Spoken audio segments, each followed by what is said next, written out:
The federal and provincial governments have joined hands to deliver $10 a day childcare.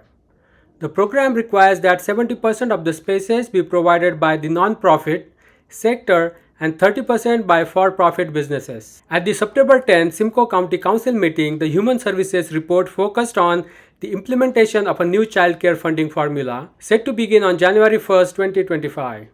The Simcoe County is providing tools such as online calculators and hosting information sessions to help childcare providers understand the changes. Additionally, administrative funding has been received to manage the transition, which must be fully spent by the end of 2024. The report also noted that a small number of providers, not part of the new childcare program, will experience reduced or discontinued funding, with further details to be provided in a future report. Following is the video of the meeting. We're into Human Services, Children's Services. We're at 7.1, Child Care Funding Update. Anybody like this pulled for further conversation? It's an update on the funding formulas moving forward in 2025. So, anybody want an explanation? Would you like to? I'm going to turn it over to our General Manager. Thank you, Chair Leduc. This report just simply walks us through the new funding formula that the province has released for our childcare providers. The funding formula comes into action on January 1st, 2025, so we had very little time to roll out the way the funding will be calculated. So we're looking to use some public-facing tools and resources to educate providers who are part of the Canada Early Wide Learning Childcare Program. So these are the $10 a day, like that's the federal $10 a day program. So those will be online calculators and tools to allow providers to understand how their funding formula will now be calculated, as well as a lot of resources and connection points. And I know that we're going to roll out a series of information sessions and other ways that providers can engage on questions and answering periods. So this report right now is just requesting us to accept the administrative dollars to do all of that work that came with the guideline release. Again, also required for us to fully spend by the end of the year. So this is just a transaction requiring it. It does flag in the report one slight item that those who are not part of or did not opt in or apply for space under the new program that are currently funded under the old model will also see their funding come to an end or significantly reduced through attrition of programming. There's only 25 providers out of about 200 that are impacted. And there'll be a further report once we've connected and communicated those impacts to those providers coming back to Council, as well as demonstrating all of the new funding formula strategies in greater detail once they're developed. Thank you for that. I've got Councillor Dolan. Thank you, Mr. Chair, through you to Jim Fayez-Baguette. So out of those 25 that have chosen not to sign up for the CWELC, would it be possible for you to reach out to any of us who might be getting a phone call from one of those providers if they're in our municipality, so that we could just have a heads up to know and just be able to either give them key messages or send them back through you to help them understand better the outcome and how that attrition would take place?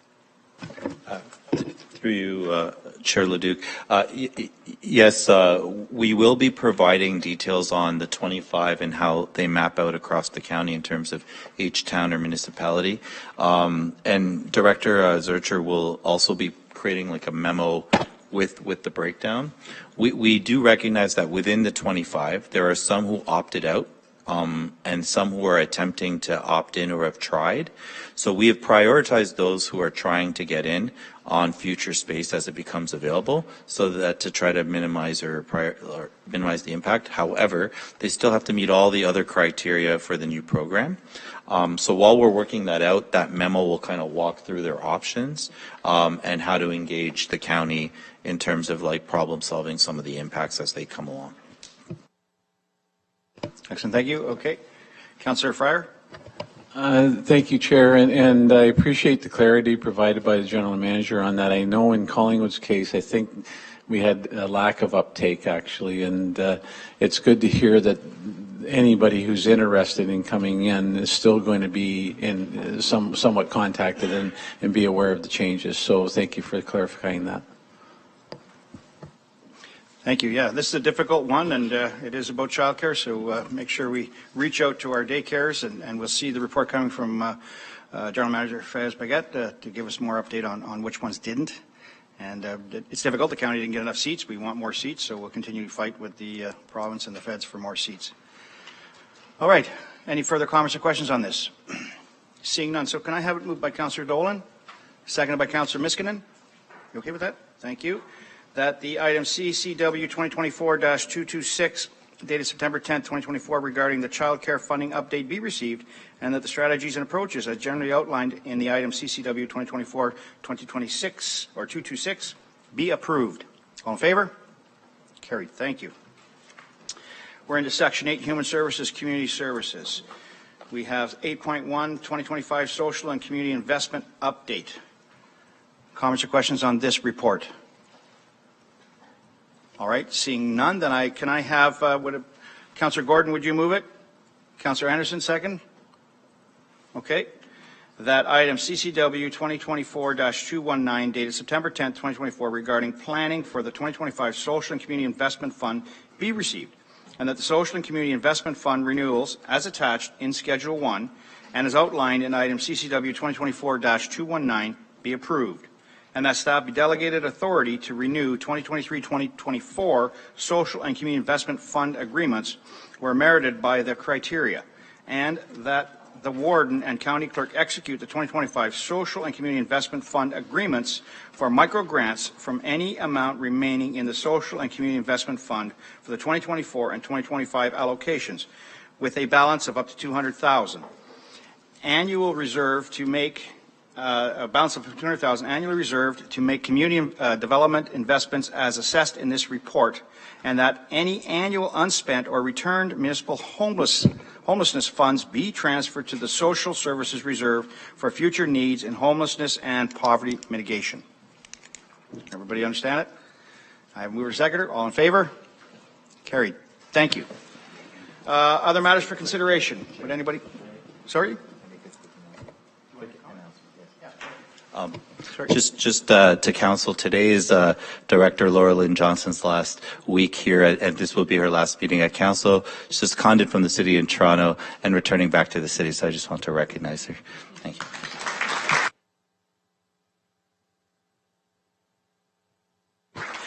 Thank you for your services. I apologize for that. And thank you, General Manager, for bringing that forward. Okay, any matters for consideration? Any other matters for consideration? Okay, seeing none, I turn back to you, Warden.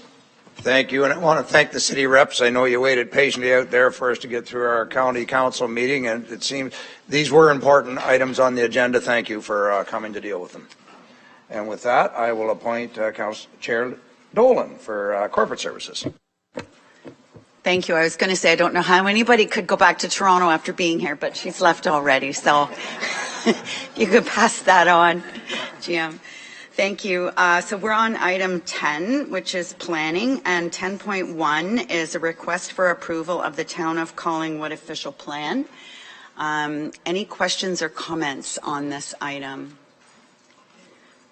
So if I could ask for a mover and a seconder, please, Councillor Hamlin and Councillor Fryer. And could I also ask waive reading, particularly of the non-decisions? Is everybody okay with that? All right. All those in favor of the recommendation, that is carried. Next is item 10.2, priority project resourcing, staffing surge capacity to deliver strategic housing and economic investment opportunities. Any questions or comments on this staff report? Go ahead, Councillor Snell. Thank you through the chair to GM Wilcox. I just had a question in regards to the report asking for $500,000 over 3 years coming from DC's application fees and the general contingency fund. Do you have a financial breakdown of where you see it coming from those three sources, specifically in regards to the contingency reserve? Thank you. Through the chair, I'll let the other GM start, and I can weigh in. Thank you. Through the chair. At this point, we didn't offer a breakdown because I think the funding allocation would depend on what resource we needed. If it was specific to a particular application that attracted development charges, we would use development charges. If it was a little bit more generic, we would use a contingency fund. So I think at this point, we didn't want to attract a tax rate increase to pay for this surge capacity, but we recognize those three buckets of funding would be most appropriately used. It would depend on how those resources are allocated, though. GM Wilcox, did you have something to add? No, one small thing, we would definitely, if there's a choice, we would prioritize where areas that would not impact our reserves first. Thank you. Thank you. Other questions or comments on this item? Councillor Cox.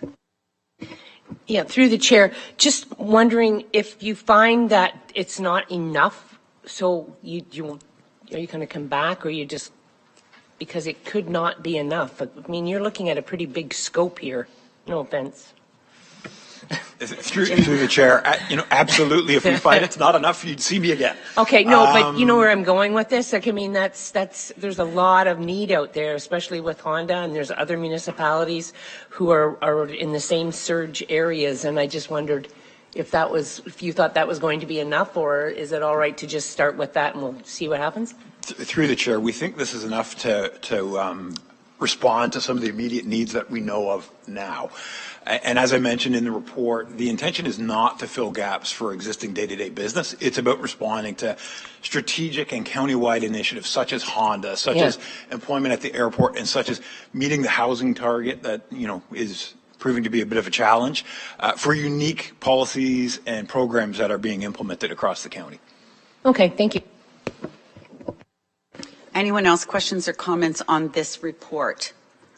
Seeing none, mover and a seconder, please. So Councillor McDonald and Councillor McClellan, that item CCW 2024-255, dated September the 10th, 2024, regarding staffing surge capacity for strategic housing and investment priorities be received, and that staff be authorized to secure the necessary resources to deliver various strategic growth-related initiatives as generally outlined in CCW 2024-255. All those in favor of the recommendation, any opposed? That's carried. Next is item 11, that's corporate services engineering, and item 11.1, which is Township of Clearview intersection of County Road 9 and Centerline Road all-way stop control. Any questions or comments on this item? Councillor Measures. Thank you very much, Madam Chair. First of all, I very much appreciate the County of Simcoe staff for preparing a very full report that also included some of the mentions about the warrants for why intersections should or should not have four-way stops installed. I do appreciate also that the staff did find that there is a warrant to have this intersection as a four-way stop, and I would point out that it's very clearly a difficult intersection with a lot of, let's say, visitors to our communities in that area of our county, as they have been following their GPS and diverting off of the beautiful County Road 42, which does in fact take them directly to where they need to go, but the GPS has been rerouting them over to County Road or to Centerline Road. And so this intersection has seen numerous accidents and where vehicles have in fact come to the full stop, which is on the Centerline Road side, and then they just proceed through as if it's a four-way stop. And so we have some cameras that our municipality installed, and we've shared that data with the County of Simcoe engineering staff. And I appreciate that this report is quite full and has good information.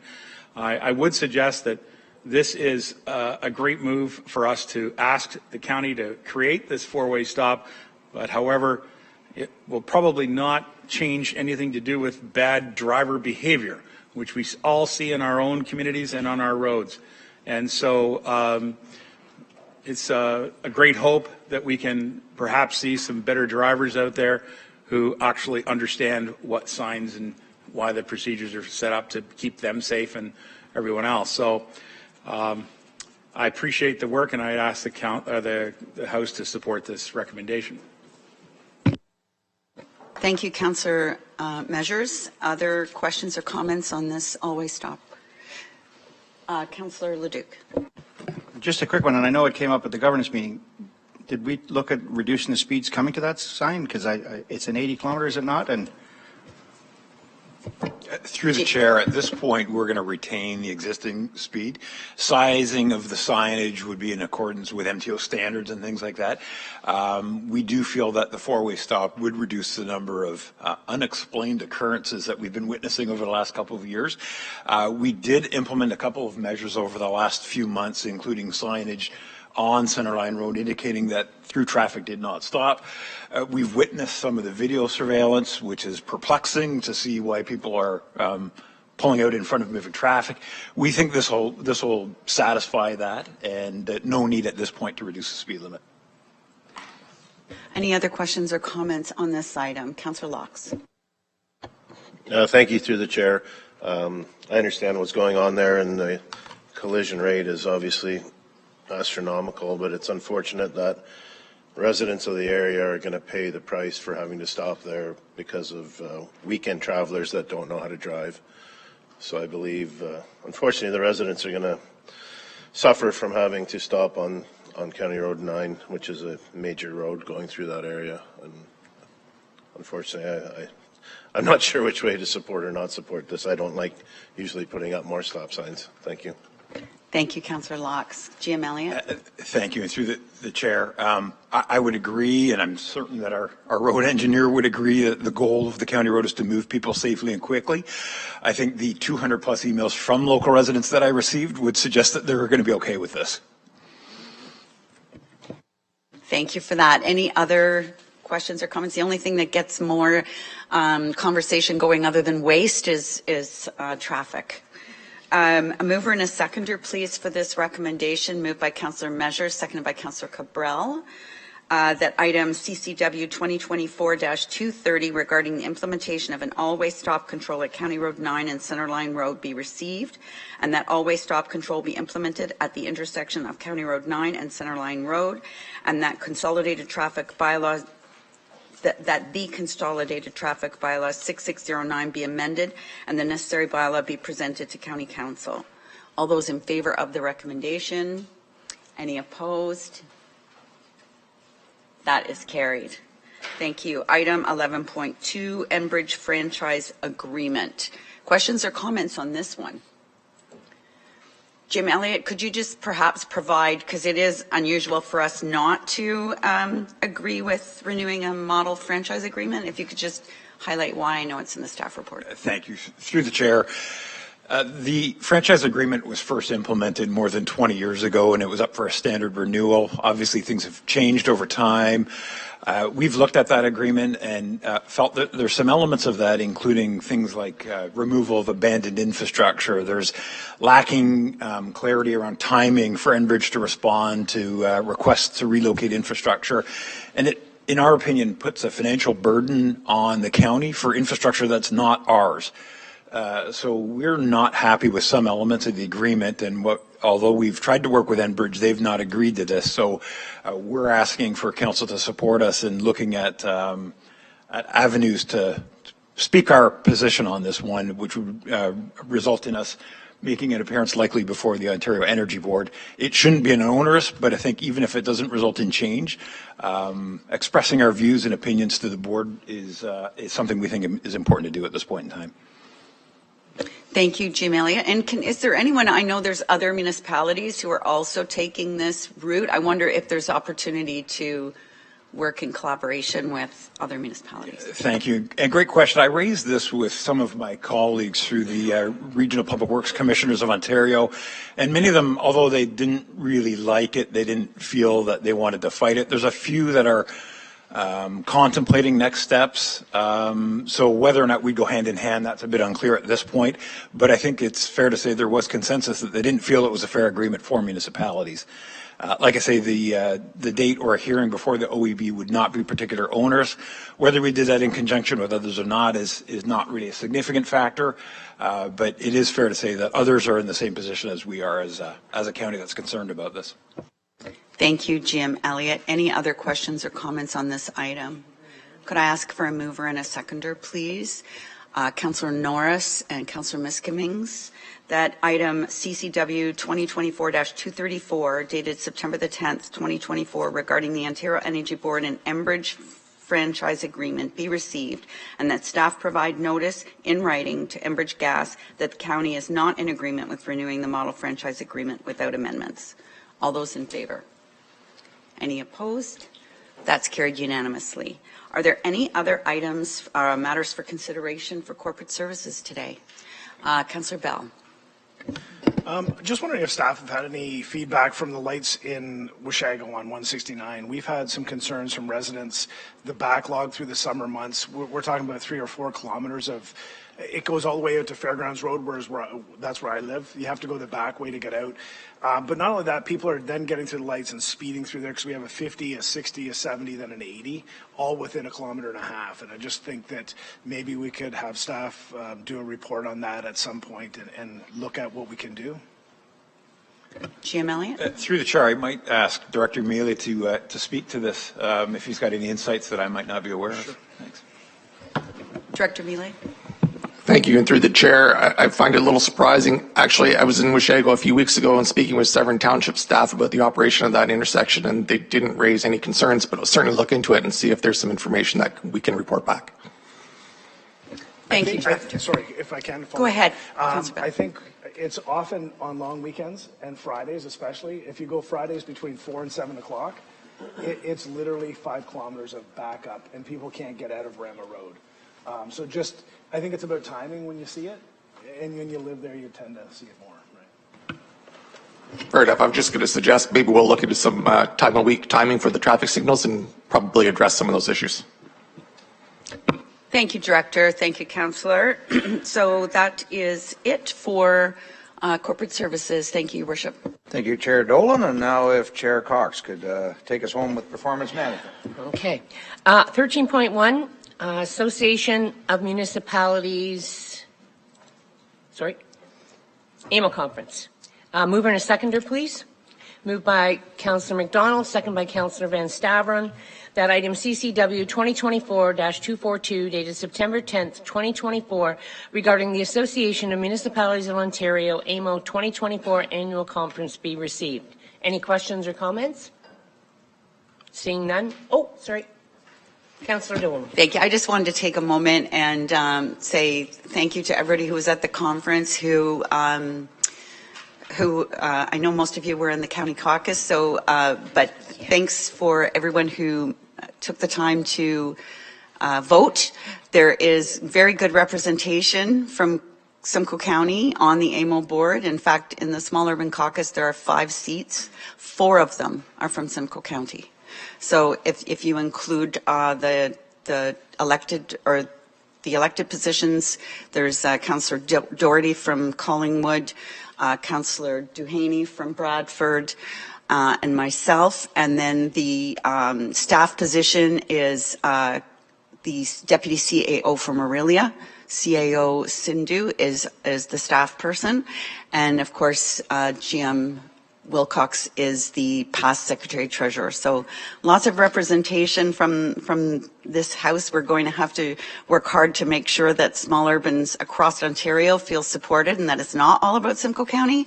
But I just wanted to say a special thank you to anyone who either passed on a good word or voted. And I was elected by my peers to chair the Small Urban Caucus for another year. So I'm looking forward to that as well. Thank you. Thank you very much, Councillor Dolan. All in favour? Carried. 14.1 Municipal Funding Agreement on the Canada Community Building Fund. Mover and a seconder, please. Moved by Councillor Anderson, second by Councillor Fowler.